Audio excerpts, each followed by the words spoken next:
Атырау облысы Исатай ауданының орталығы Аққыстау елді мекенінде дзюдодан жасөспірімдер арасында республикалық ашық турнир өтті. Ауданның құрметті азаматы, еңбек ардагері Бақтығали Ғұбайдуллинді еске алуға арналған турнирге еліміздің аймақтарынан 400-ге жуық балғын спортшы қатысып, 13 салмақта бақ сынады.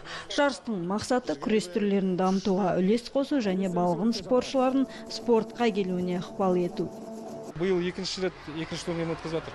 Жалпы тек дзюдо емес, басқа да спорт түрлерінен әртүрлі деңгейде жарыстар облыстық ашық турнирлар өткізіп жатыр, ұйымдастырылып жатыр. Жалпы ең ауқымдысы осы турнир. Татамиде өткен тартысты белдесулердің нәтижесінде 23 келі салмақта Атырау қаласының кішкентай дзюдошысы Елдос Төлеген жеңімпаз атанды. Ал 26 келіде ақтаулық Расулхан Ғабиттен айласын асырған Роллан Қайырғали шашасына шаң жұқтырмады. 29 келіде Түркістан облысының дзюдошысы Дін Мұхамбет Құлсейіт жеңіс тұғырына көтерілсе, 32 келіде Атырау қаласының өкілі Шерхан Асқарбектің жолы болды. Сонымен қатар 35 келіде Атырау облысының жас дзюдошысы Ақылбек Аманұлы турнир жеңімпаз атанды.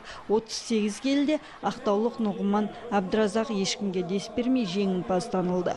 Бәріміз енді осындай турнирдан бастап күресіп, үлкен додаға шыққанбыз.